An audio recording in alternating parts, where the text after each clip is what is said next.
Abram suas Bíblias em 1 aos Coríntios, capítulo 12.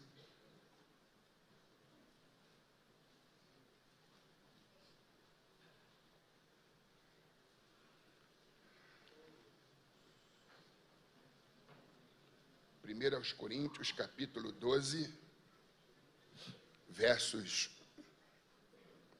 1, 4 a 11. Alternadamente, né? Ficarão de fora apenas os versículos 2 e 3. 1, 4 em diante. Acerca da diversidade de dons espirituais. Capítulo 12, 1 aos Coríntios, versículos 1, 4, aí até o 11. Acerca dos dons espirituais, não quero, irmãos, que sejais ignorantes. 4. Ora, há diversidade de dons, mas o Espírito é o mesmo. E há diversidade de ministérios, mas o Senhor é o mesmo. E há diversidade de operações, mas é o mesmo Deus que opera tudo em todos. Mas a manifestação do Espírito é dada a cada um para o que for útil.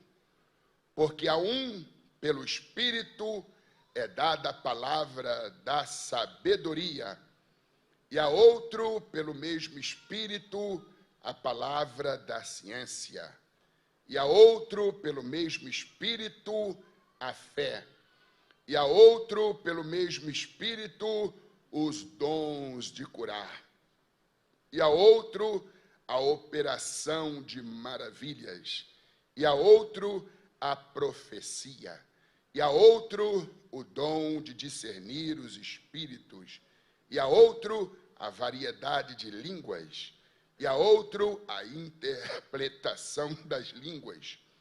Mas um só e o mesmo Espírito opera todas estas coisas, repartindo particularmente a cada um como quer.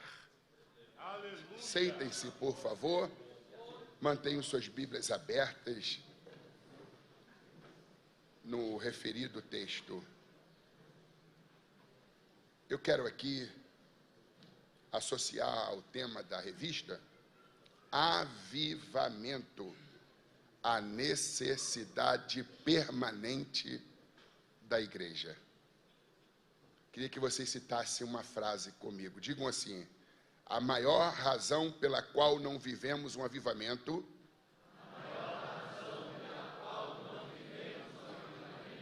é porque estamos satisfeitos em viver sem ele.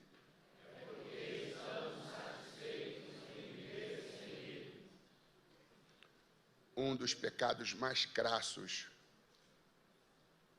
cometidos por aqueles que têm um conhecimento sobre a obra pentecostal é, uma vez, deixar de depender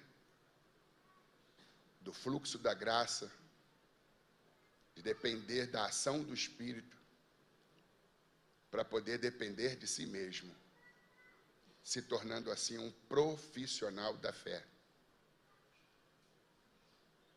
Eu me lembro que quando li um dos livros de A.D. Wilson Tozer, mais conhecido como A.W. Tozer, que nasceu na Pensilvânia, e estive no túmulo no dia 22 de maio de 2018, no estado de Ohio, na cidade de Akron, atrás de uma igreja presbiteriana, tem um cemitério de Alley, e ali, no túmulo de A.W. Tozer, que é um mentor espiritual, eu não tive o prazer de conhecê-lo. Na verdade, Eu nasci 4 anos depois que ele havia morrido. Mas como os seus escritos nortearam a minha vida, e eu então sempre quis prestar uma homenagem póstuma, e sempre ensaiei a possibilidade de visitar o estado de Ohio para fazer a visita ao seu túmulo. E a W. Toze escreveu muitas obras, e eu as recomendo para vocês. Uma delas, O Melhor de A.W. Toze, que é uma obra, que é uma coletânea de diversas obras. Foi extraído um capítulo de cada livro e colocado num único livro. E o título passou a se chamar O Melhor de A.W. Toze. E A.W. Toze, ele diz que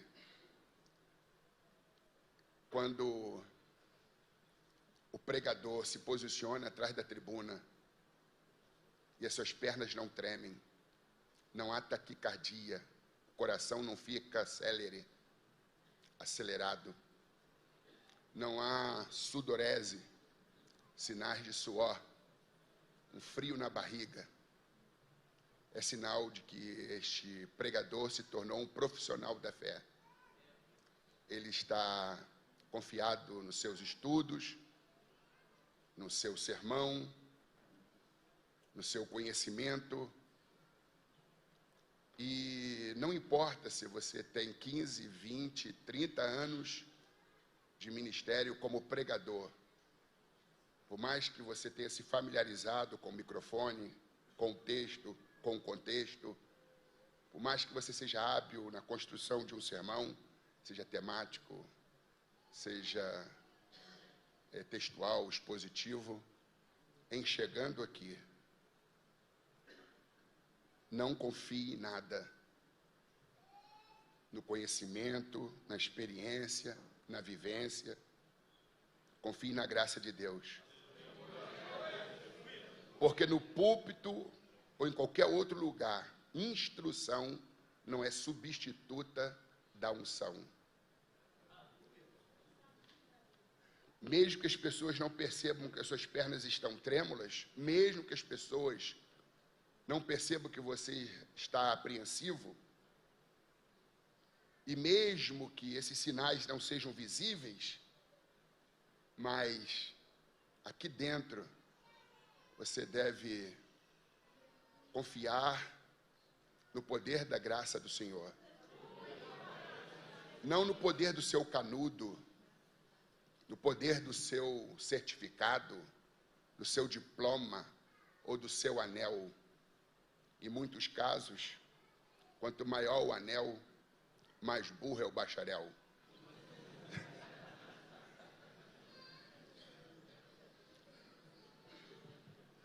E A.W. Toze, ele tem uma outra obra que eu quero recomendá-la, que foi editada pela Damplevan Editora. O livro é intitulado A Tragédia da Igreja, a ausência de dons. É uma das tragédias da igreja. Os dons estão sendo escanteados, preteridos, em alguns lugares banalizados. E os dons são as ferramentas que Deus deu à igreja para que ela possa executar com brilhantismo, com galhardia, a obra eclesiástica, ministerial. E o texto aqui diz acerca dos dons espirituais: não quero, irmãos, que sejais ignorantes. Os ignorantes são aqueles que não se importam com os dons. Para eles, os dons são de somenos importância. A igreja de Laodiceia defenestrou Jesus, o atirou para fora. O pastor daquela igreja dizia: rico sou e de nada tenho falta. A resposta de Jesus foi: não sabeis que és pobre? Ele se arrogava rico. És cego, és miserável, és desgraçado. Aconselho-te que de mim compre ouro provado no fogo para que te enriqueças, porque para mim tu é um pobretão. E que compre colírios e unja os teus olhos para que tu vejas, porque para mim tu é um cego. E atiraram Jesus para fora. Uma igreja que vivia nababescamente. Tinha tantos recursos que deixaram de confiar em Deus e disseram: a gente pode tocar o culto aqui até sem o dono do culto.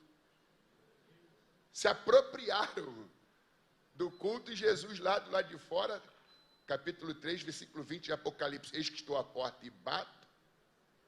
Se alguém ouvir a minha voz. Na língua portuguesa, o se, que é uma conjunção, quando é acompanhada de verbo, exprime dúvida.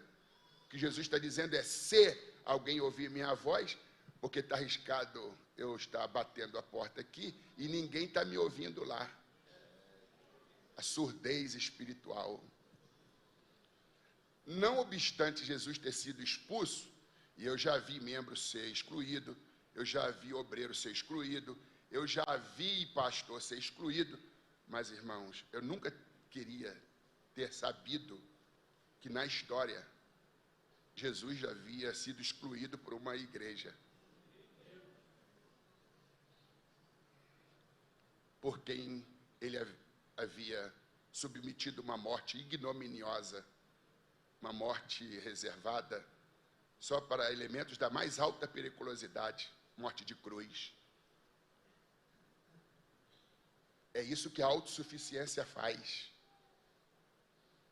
Não existe pecado mais crasso do que a autossuficiência. Excluir Deus, banir Deus. Aprendeu a maior lição aquele que aprendeu a depender de Deus. Mas aquela igreja dependia dos seus recursos, dos seus mecanismos, dos seus aparatos. Para que Jesus?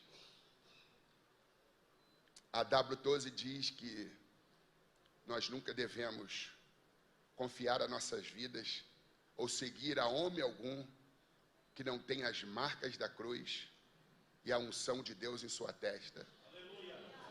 Que não tenham visíveis sinais de dependência e de intimidade com Deus, com o Pai. Não quero, irmãos, que sejam ignorantes acerca dos dons espirituais. Existem os ignorantes, que são aqueles que não se importam com os dons. Para eles, os dons são de somenos importância.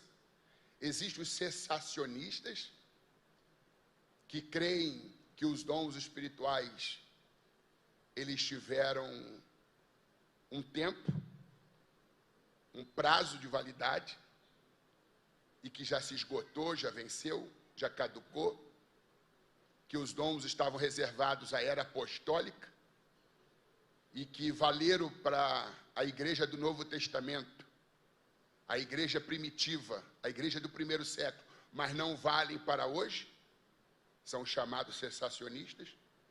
Aí tem os tais dos continuistas ou continuacionistas. São dois termos para o mesmo grupo. Continuistas ou continuacionistas. Não se declaram pentecostais clássicos, mas se declaram a favor da contemporaneidade dos dons espirituais. Que os dons não foram só para a era apostólica, mas que eles são para hoje, para a igreja do século 21.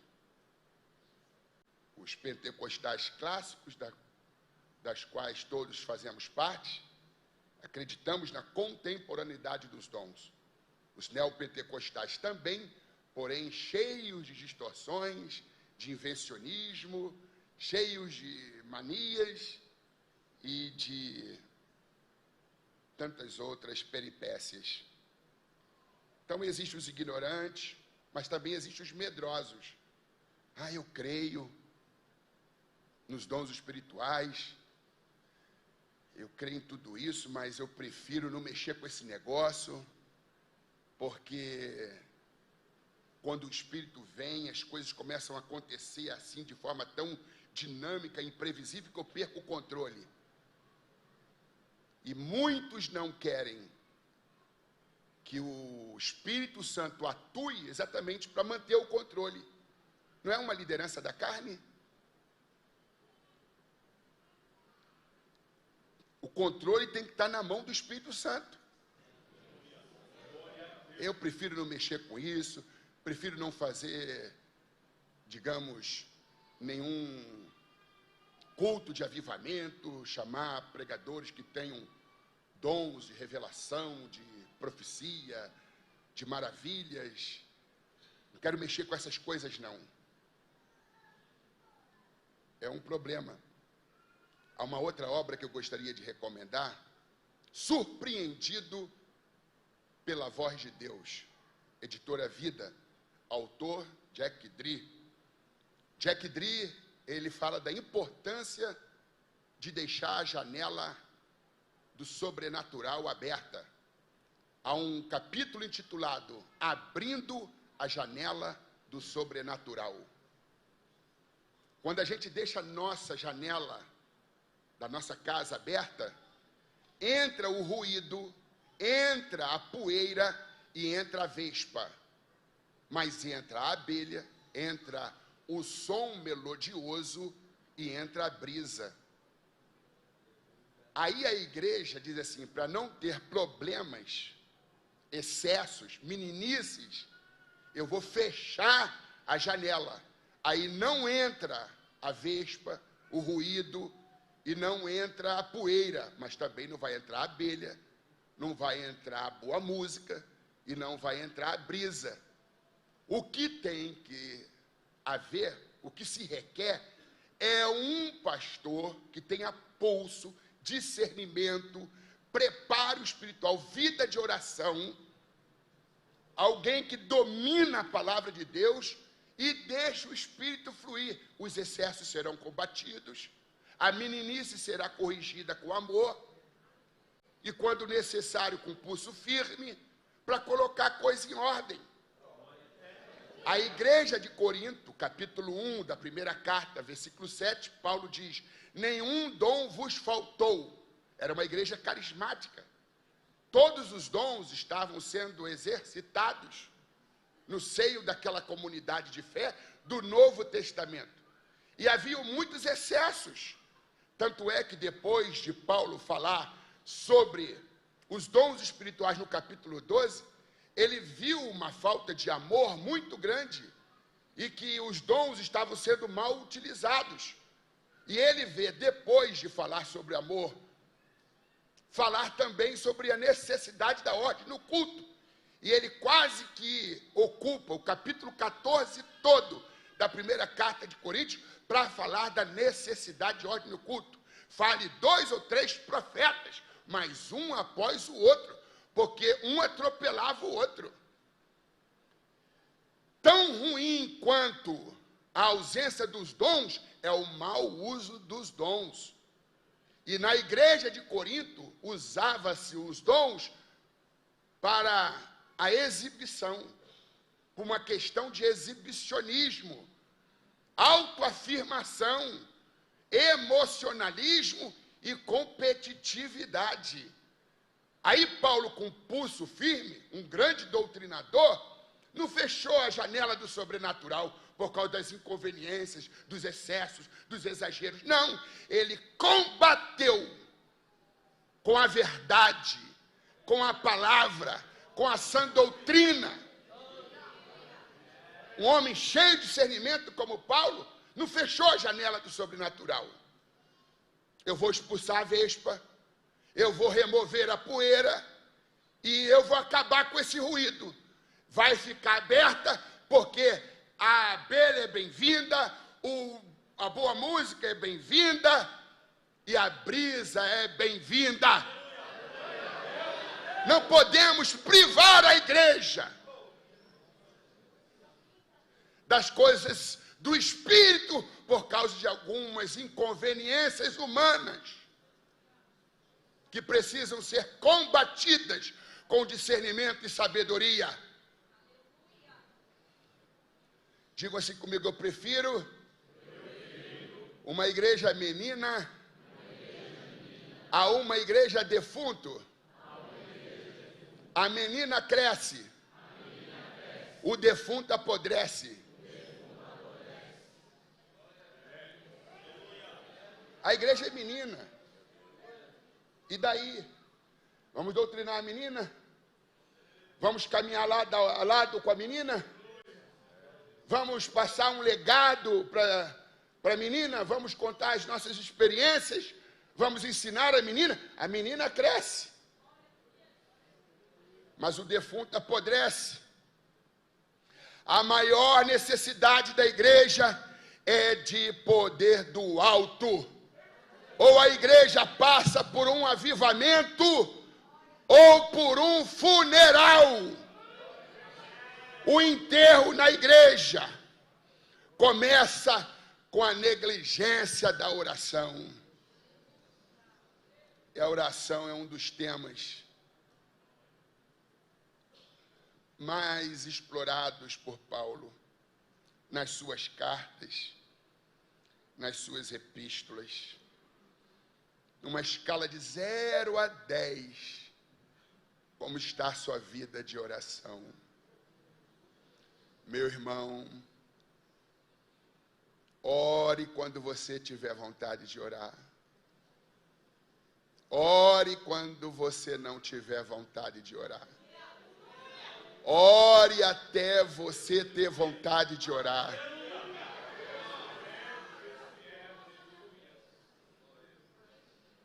A igreja sem essas ferramentas, a igreja sem o dínamos, sem o poder, sem essa efervescência, sem essa graça, sem essa unção, ela rasteja, ela fica parcimoniosa demais, lenta demais.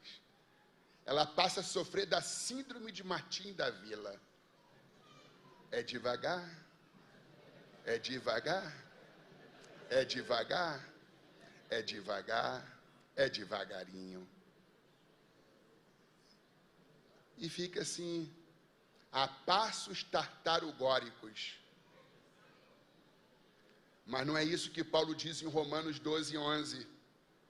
Sabe o que ele diz? Não sejais vagarosos no cuidados, mas sede fervorosos no Espírito, servindo ao Senhor. Cuidado com a teologia de Martim da Vila. Fique com a teologia paulina. Não sejais vagarosos no cuidado, mas sedes fervorosos no Espírito, servindo ao Senhor.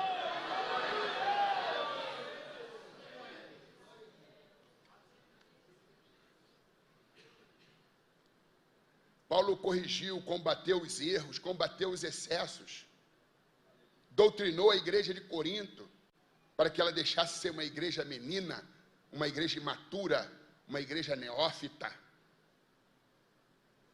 Liderança é contato, contágio e transformação.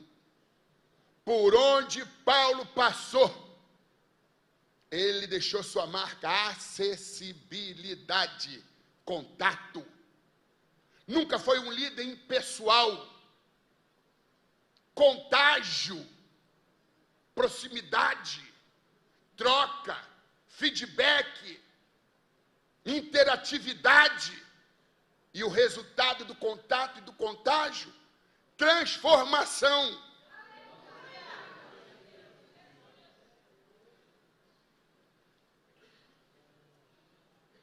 mas tem alguns lugares que tem coisas estranhas, que não tem respaldo bíblico.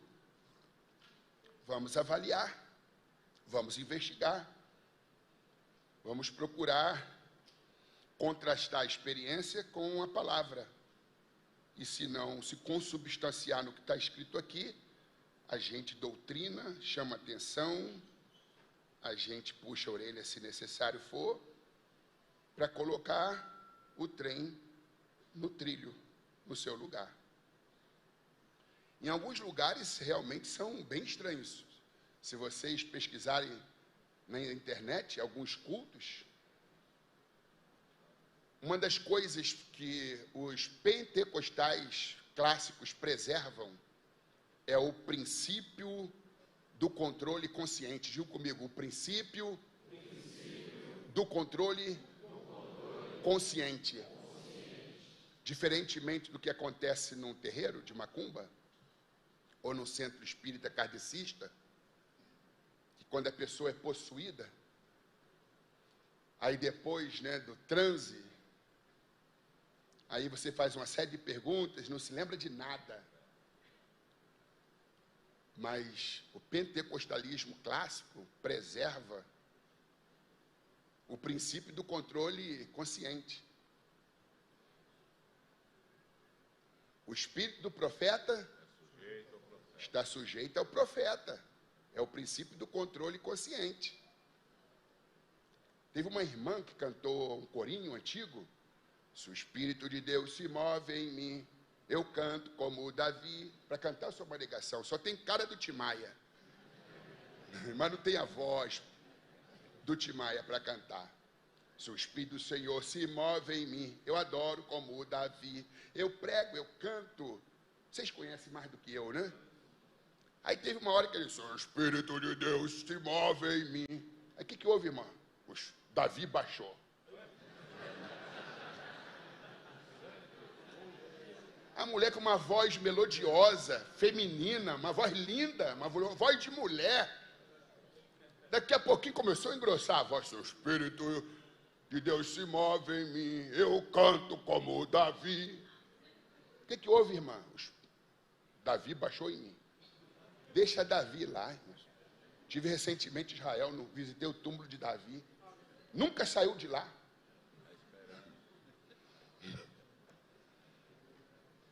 O princípio do controle consciente.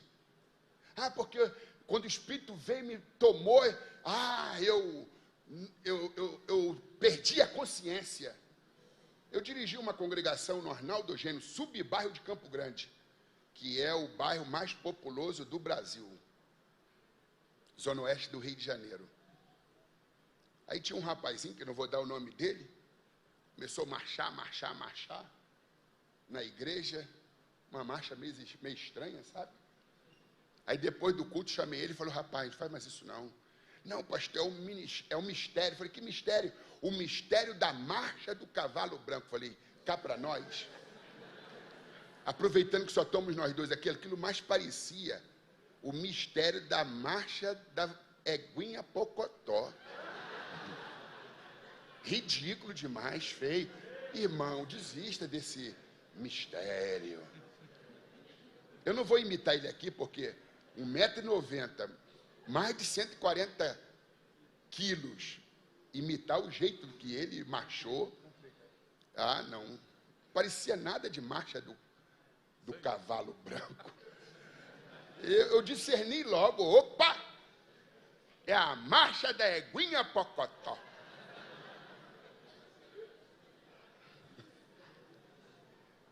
Meu Deus do céu.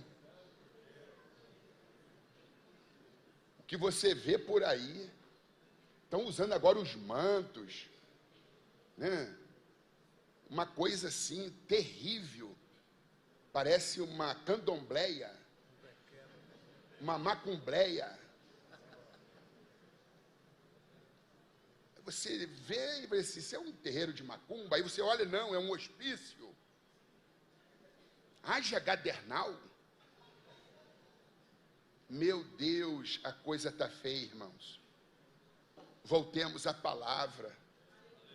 Não se deixam se iludir, não se deixam se demover da fé madura, bíblica. Uma igreja como esta, um campo como este, que preza pela palavra, pela boa doutrina, privilégio de ter um mestre como pastor, que é raro, pastor e mestre, nos púlpitos, que temos aí em muitos lugares, são animadores de plateia. Charles Haddon Spurgeon, que nasceu em 1834 e morreu em 1892, príncipe dos pregadores, pastor batista inglês, ele dizia: chegará um dia em que precisaremos de um microscópio para enxergarmos um grão de doutrina numa dúzia de sermões. Está difícil, irmãos. Tem que ouvir 12 sermões para você conseguir um grão de doutrina. É muito blá, blá, blá. Gritaria, emocionalismo,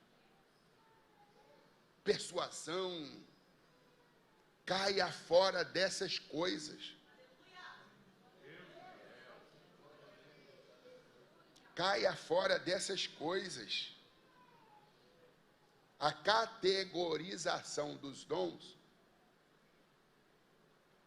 elas estão em 3 níveis.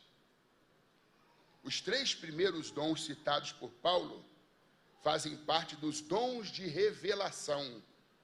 Ou seja, quais são os dons de revelação? A palavra da sabedoria, a palavra da ciência e o de discernimento do espírito, que está um pouco mais, é citado um pouco mais embaixo. Os 2 primeiros lá em cima. Aí tem os dons de poder, que é o dom da fé. O único dom que está no plural, que são os dons de curar. E o dom de milagres, que em algumas traduções é o de maravilhas.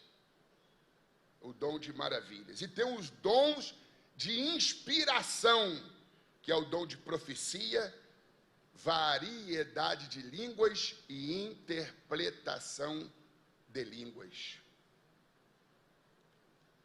A igreja de Tessalônica, ela cometeu 2 graves erros. E no capítulo 5 de 1 aos Tessalonicenses, versículo 19, Paulo diz assim: não apagueis o espírito, ou não extinguis o espírito, não extingais. E no versículo 20 a seguir, Paulo diz assim: não desprezeis as profecias. E em muitos lugares, por conta do medo, ou por causa das inconveniências, por causa dos excessos, por causa do trabalho que o pastor vai ter que ter para botar tudo no seu devido lugar, então é melhor apagar o espírito, dizer assim: ó, eu tenho o meu próprio manual, eu tenho uma certa experiência, deixa eu tocar, mas nada vai fluir. Seja no púlpito ou em qualquer outro lugar, instrução não é substituta da unção. Eu quero fazer umas confissões aqui, ainda que eu sei que está sendo gravado, mas eu quero fazer umas confissões aqui. Eu nasci no fogo, na obra pentecostal, fui batizado com o Espírito Santo expulsando demônios, e Deus já me usou poderosamente nessa obra de libertação, um ministério bem diferente do que eu possuo hoje, que é de mestre. E eu me lembro que quando eu tive a oportunidade de me tornar presidente de campo, por indicação do Bispo Abner de Cássio Ferreira, eu fui mandado para assumir o campo de Itaguaí, uma cidade portuária, a 30 quilômetros da capital, muito próxima da capital. Eu morava em Campo Grande, 30 quilômetros à frente. E, em chegando ali, num trabalho, uma igreja que antes, há 5 anos, eu havia pregado lá, aquela igreja tinha 400 membros. 5 anos depois, quando eu assumi, ela tinha 42. Não vou dizer o nome da igreja, apesar de já ter dito o nome da cidade, mas existem muitas igrejas lá. E o pastor havia se envolvido sexualmente com vários casos amorosos, o escândalo terrível, a agiotagem. É o que Kalbar, um teólogo suíço, diz, né? Carisma sem caráter é uma catástrofe. Um pastor que falava muito em línguas estranhas, que gostava, né, do reteté, mas vivia chafurdado no pecado. Os dons espirituais são para o crescimento do reino de Deus e não para o crescimento do ego humano. E tem muita gente se locupletando através dos dons, buscando visibilidade através dos dons. E tem muita gente que acha que falar em línguas é sinônimo de espiritualidade. Lê do engano. Lê do engano. Os dons espirituais não são prova de espiritualidade. Naquele dia, muitos dirão: em teu nome eu expulsei demônios. Em teu nome eu falei novas línguas. Em teu nome, em teu nome.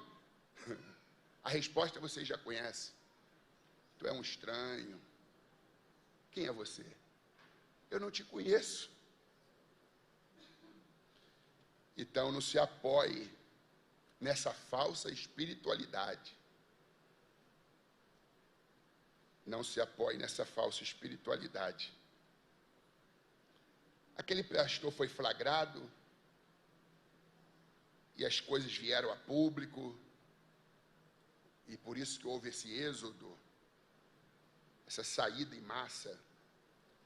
E eu cheguei lá, uma obra fragmentada, sofrida, mas eu cheguei lá como profissional da fé. Já tinha na época uns 25 anos de pastorado, porque eu já sou pastor desde 1988. Consagrado pelo Ministério de Madureira.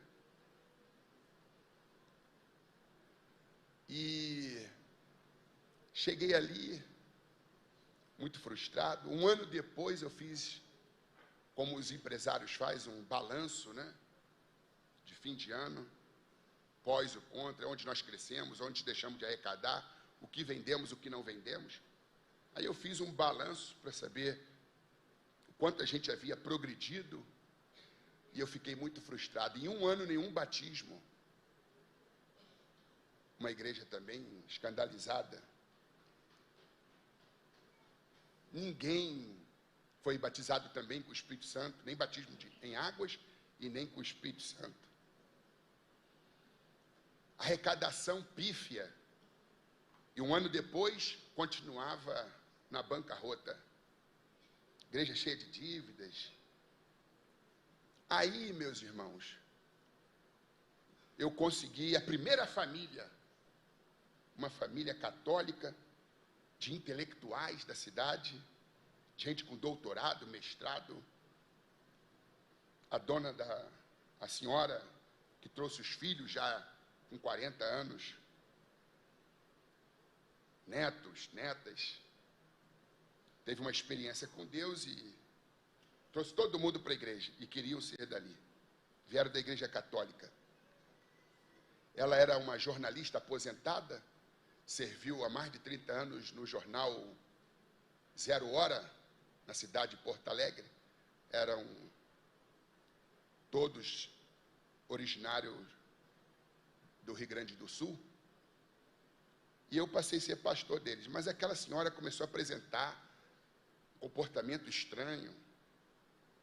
E um dia ela disse assim: pastor Alex, o senhor não pode ir lá em casa não, fazer uma oração, e estamos passando por uma experiência, o diabo tinha perdido essa família, estava fazendo tudo para levá-las de volta. Aí estava um pastor lá cuidando dessa família, com graves problemas espirituais, mas sem orar, sem jejuar, sem buscar, vivendo no profissionalismo, né? Já tinha pregado não sei quantos mil sermões, já tinha escrito alguns livros, domínio de púlpito, domínio da escrita. Estava virando um pastor da igreja de Laodiceia também. Para que Jesus, né? Vamos confessar. Quem sabe se a minha confissão não ajuda alguém aqui. E não vai ser por falta de humildade que eu deixarei de abençoar alguém aqui. Aí, irmãos, eu disse assim: essa família está toda estranha. O diabo estava... Falei, eu não quero mexer com esse negócio, não. Aí telefonei para um amigo meu, penteca, chamado Camilo Mangueira Figueiredo, amigo de adolescência. Quando adolescente, ele só vivia na brasa, no fogo. Hoje está na minha idade e continua assim. Nunca vi aquele cara apagado. Aí eu bati o fio e falei: Camilo, tu vai me socorrer, cara. Eu vou visitar uma família e parece que tem uns negócios lá meio estranhos do inimigo, e eu quero que você me ajude. Na verdade, ia colocar como testa de ferro, ia ficar ali só na defensiva, né? Aí o Camilo veio, horário e dia combinado. Aí Camilo veio, onde que é? Vamos lá. Entramos num carro só e eu levei Camilo. Chegamos lá. A mulher muito simpática, intelectual ela, muito inteligente, uma senhora de 70 e poucos anos, nos recebeu muito educadamente, sente-se. E o Camilo: quer água, pastor? Eu falei: quero. Quer água, pastor Camilo? Não, não quero. Quer café, pastor? Eu falei: quero. Quer café, pastor Camilo? Não, não quero. Aí quando ela foi buscar minha água, ele disse assim: tu não está em jejum não, rapaz? Tu me traz aqui para uma encrenca dessa? Quer dizer que tu veio para libertar uma família das garras de Satanás e não está jejuando, bebe água. Agora a mulher foi beber café, veio trazer café para você beber? Eu falei: sim, eu gosto de café. Aí ele disse assim: tu não está vendo que a mulher está cheia do diabo? Eu falei: não. Que diabo o quê? Está cheio do diabo, rapaz. Tu não está vendo o diabo nos olhos dela? Eu falei: não. Uma mulher educada, uma mulher prendada. Que isso? Aí quando ela chegou, ele querendo entrar no manto, e eu falando de Lacan, que ela gostava muito de psicologia. Aí começamos a falar de um psicólogo lá atrás, das antigas, Rollo May. Depois, começamos a conversar sobre Carl Gustav Jung, sobre Freud. E eu psicologizando com o demônio. Aí o Camilo, sabe? Eu posso falar? Aí eu disse: sim, por favor. Eu estou te vendo, Satanás. Botou o dedo na cara da mulher. Eu falei: meu Deus do céu, que vergonha. Que vergonha, meu Deus. Eu estou te vendo, Satanás. E aquela mulher olhando para ele: eu estou te vendo. Tu está se escondendo, mas eu estou te vendo. Demônio, sai dela. Ela cai para trás, mão para trás. Falei: meu Deus do céu, eu estava conversando com o demônio.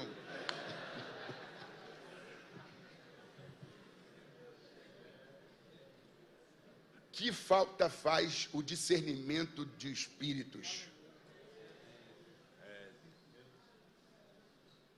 O demônio estava ali, a oração da sensibilidade. O jejum te dá sensibilidade espiritual. Deus me castigou tanto que eu era magro, gente. Olha o peso que eu estou. Misericórdia. Dizem que o Ibama está atrás de mim.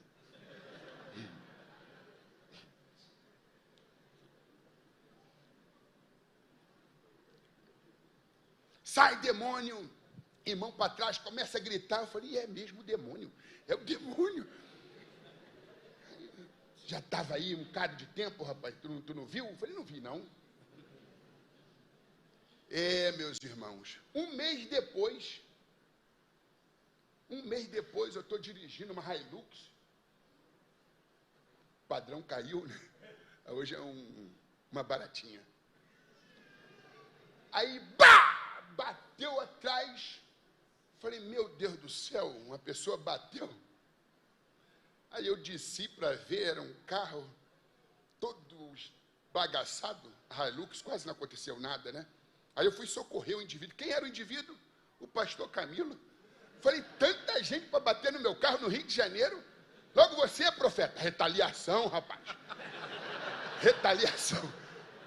Aquele demônio lá, de 30 dias atrás. Rapaz. Rio de Janeiro, irmão. Tudo bem que é bem menor do que São Paulo, mas é um estado muito grande.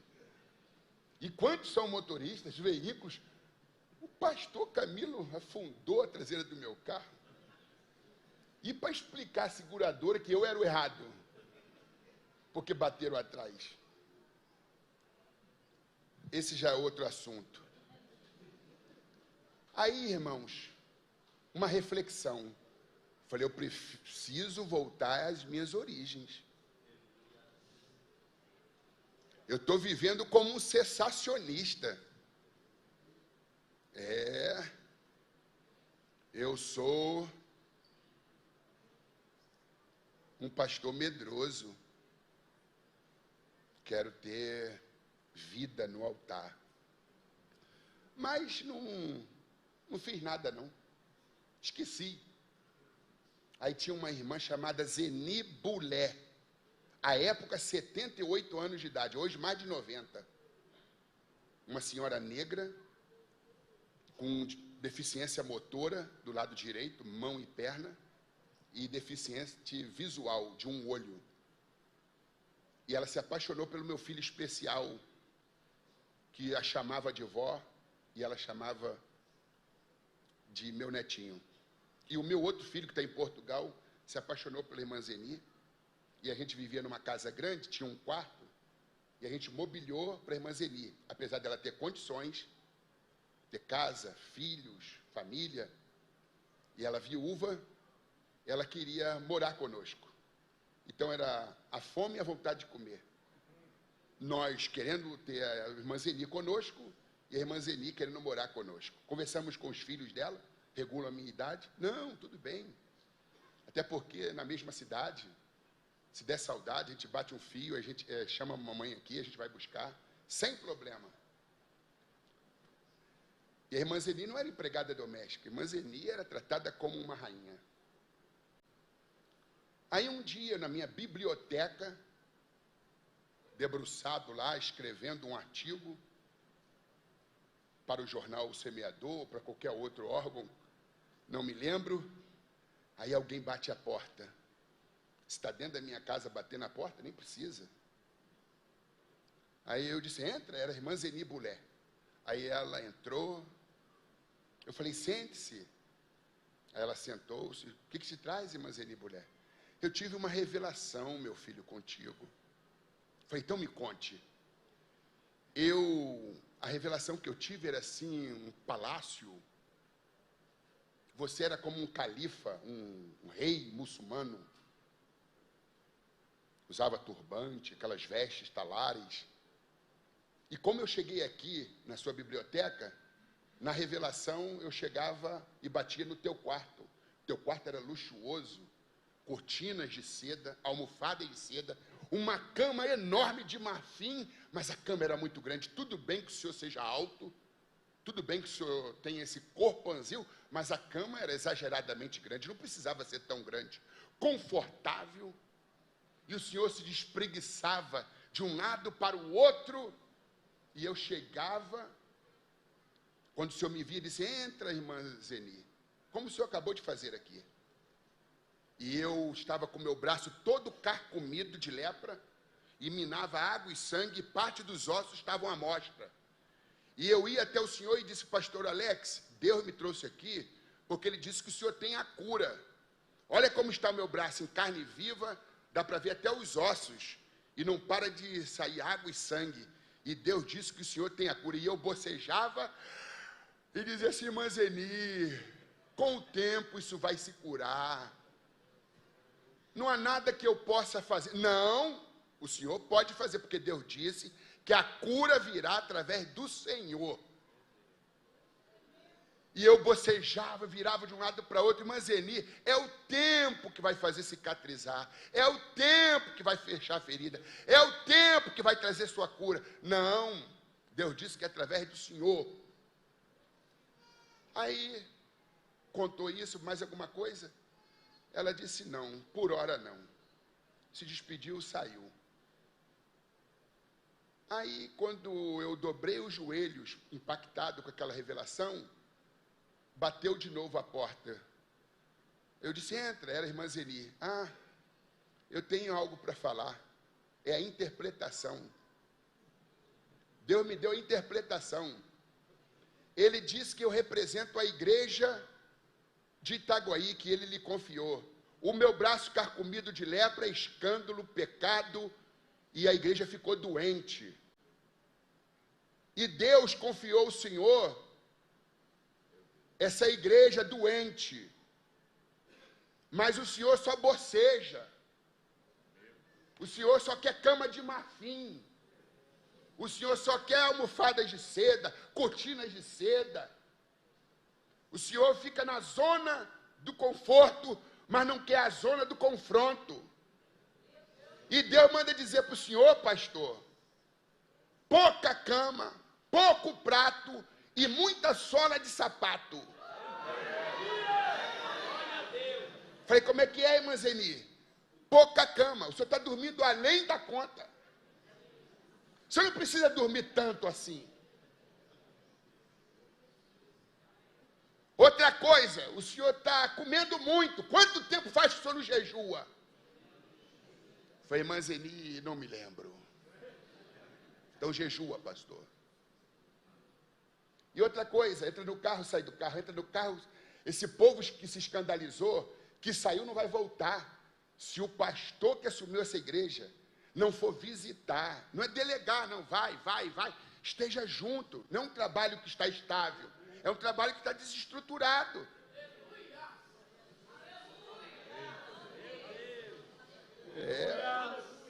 Mulher de coragem.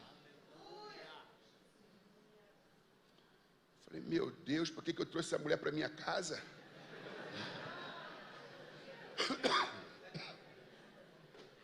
Pouca cama, pouco prato e muita sola de sapato. É dormir menos, comer menos e andar mais. Além de profeta, é filósofa. Jejua e ore, pastor. Faça um trabalho de oração matutino. Como assim? Sim, 6 da manhã. Faz um trabalho na igreja, convoca o povo, de 6 às 7. Aí eu pensei logo: irmão Omestírio, que é um pastor, gosta de oração. Ou a esposa, saudosa memória, missionária Rebeca. Tinha uma outra de oração chamada missionária Rafaela. E um presbítero chamado Tirso, muito amigo meu. Eu falei: opa. Aí ela disse assim: Deus está falando comigo, o senhor está pensando em colocar alguém. Mas Deus já tem um nome. Eu falei: o Tirso? Não. A Rebeca? Não. A Rafaela? Não. O Omestírio? Não. Que nome? Alex de Melo Cardoso. Ou o senhor vai fazer o trabalho de oração, Vai ficar em casa na cama de marfim, só convocando o povo para vir orar. O povo tem que chegar e já ver o Senhor de joelho. Falei, para que eu trouxe a mulher para minha casa?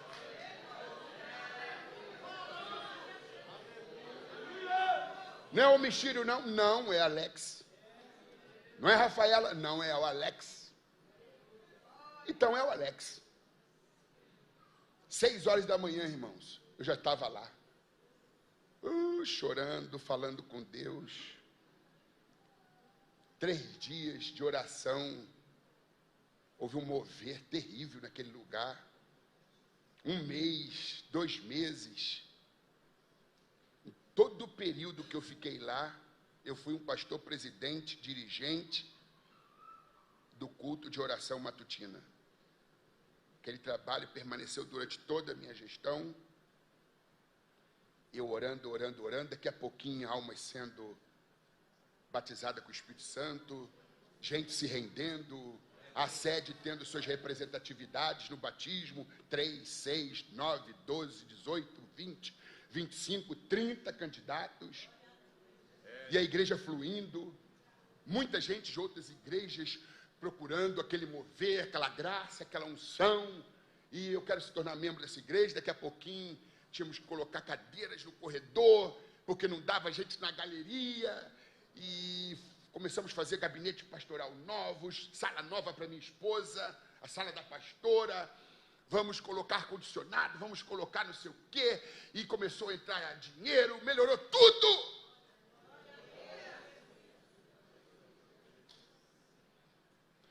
Começaram a melhorar as coisas, porque eu abri a janela do sobrenatural. Oh, aleluias! Abandonei a teologia de Martim da Vila. É devagar? Não mais. É devagarinho? Não mais. Sede fervorosos do Espírito, servindo ao Senhor. Não sejais vagarosos no cuidado.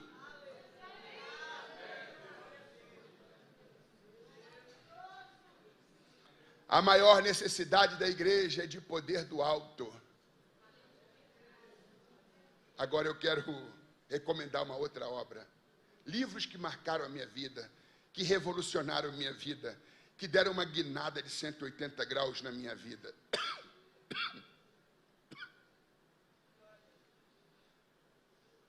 Por que tarda o pleno avivamento? Leonard Ravenhill. Por que tarda o pleno avivamento? Leonard Ravenhill nasceu em 1907, na Inglaterra. Morreu em 1994, um ano antes do meu primeiro filho nascer. Foi um grande escritor e pregador do Evangelho. Por que tarda o pleno avivamento?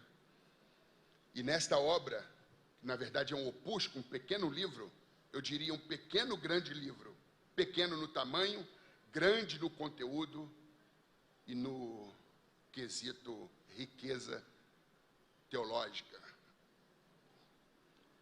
4 motivos por que tarda o pleno avivamento. Diga comigo, 4 motivos por que tarda o pleno avivamento. Leonard Ravenhill diz assim: 1.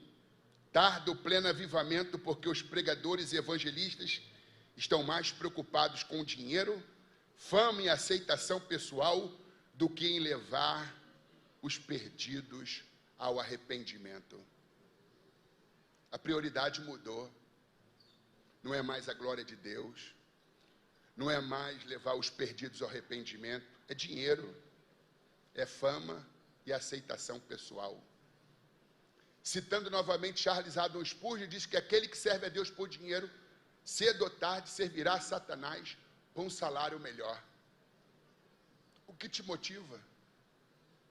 Não perca o foco. O amor ao dinheiro é a raiz de toda espécie de males. Não é o dinheiro em si, é o apego, é o amor, é a atenção exagerada que você dá. É melhor ser senhor de uma moeda do que escravo de duas.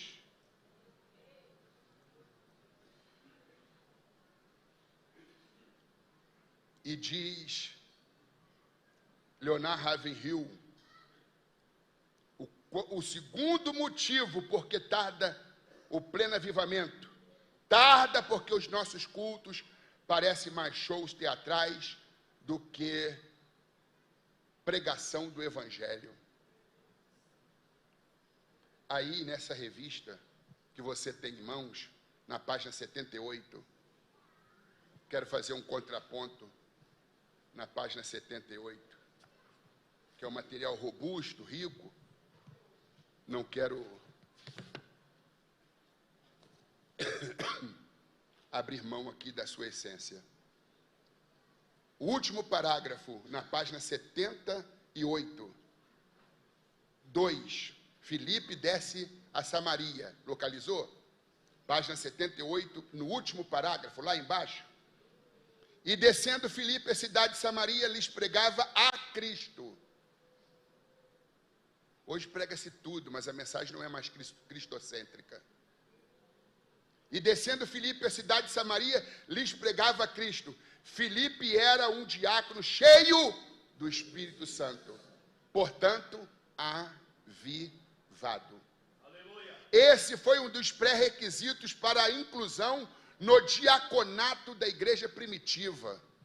Para ser diácono tinha que ser cheio do Espírito Santo. Imagina para ser pastor, apóstolo. E eu recebi uma igreja toda depauperada, doente, fragmentada, quebrada, na bancarrota, vazio.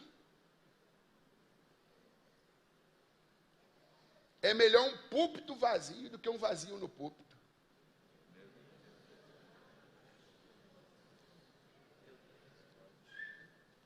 Não, a partir de hoje, a diretoria, os dirigentes vão sentar aqui embaixo. O púlpito vai ficar vazio. Não acho uma boa ideia. Recomendaria que não fizesse assim. Mas é melhor um púlpito vazio do que um vazio no púlpito.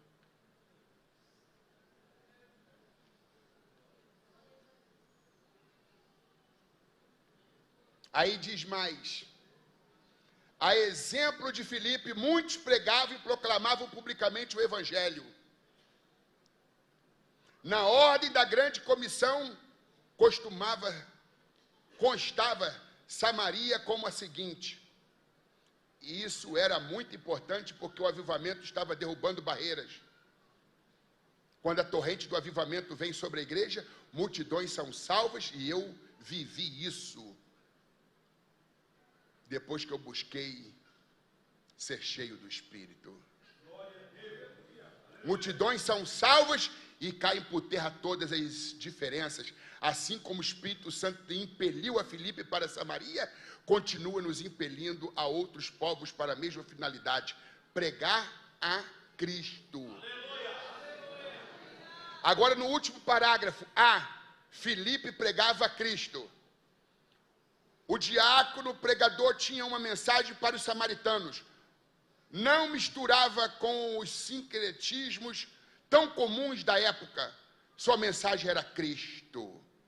O conteúdo era Cristo. E os milagres eram através de Cristo.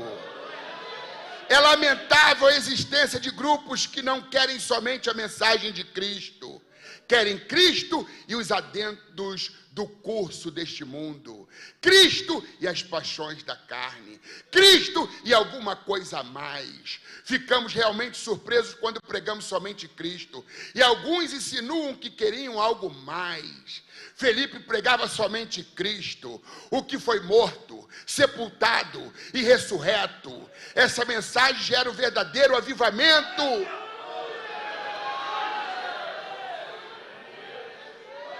A quem Cristo não basta, nada basta. Cristo é suficiente.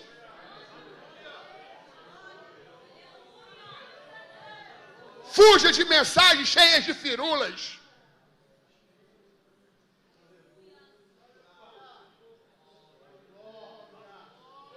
Por que tarda o pleno avivamento?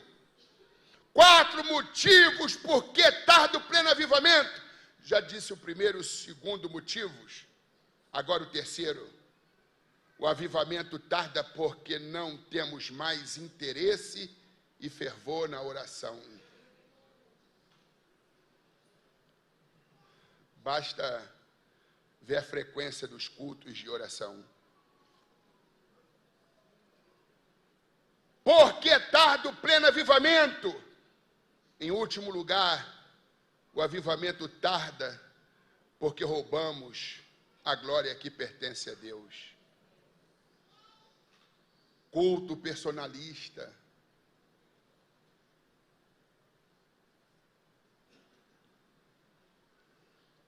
Em que o homem ocupa o centro. Que tristeza. A pregação, ultimamente, tenta aumentar o tamanho do homem, diminuir o tamanho de Deus. Já na igreja de Corinto, houve essa tentativa. Fãs, clubes. Eu sou de Paulo. Eu sou de Apolo. Eu sou de Cefas. Está, pois, Cristo dividido? Foste Paulo crucificado por vós? Foste vós batizados em nome de Paulo? Quem é Paulo? Quem é Apolo? Senão ministro por intermédio dos quais vocês chegaram ao conhecimento do Evangelho. Nem eu, nem Apolo somos alguma coisa. Eu plantei, Apolo regou, mas é Deus que dá o crescimento.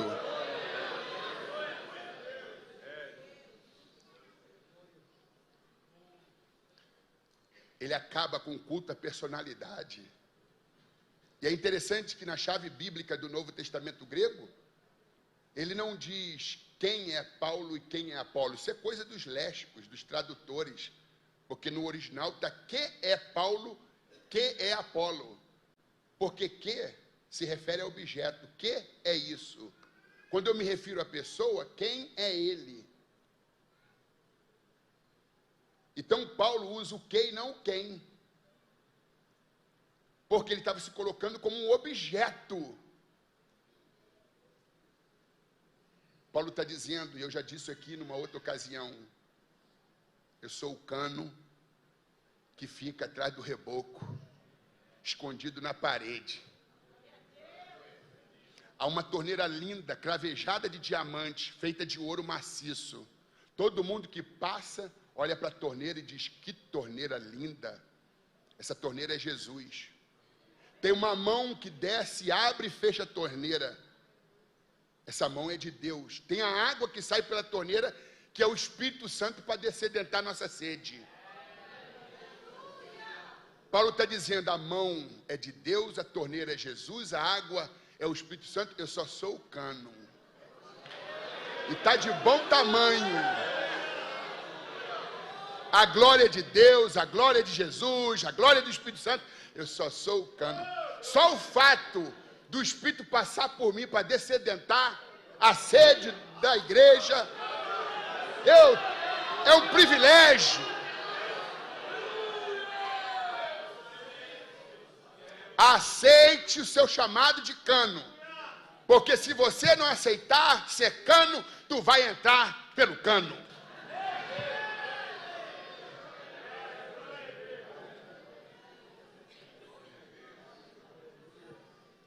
Vila Alpina é um bairro? Um cano como o senhor alimenta, abastece toda a Vila Alpina. Agora, para alimentar São Paulo, o Estado, tem que ser um cano igual eu. Que as palmas engrandeçam a Jesus.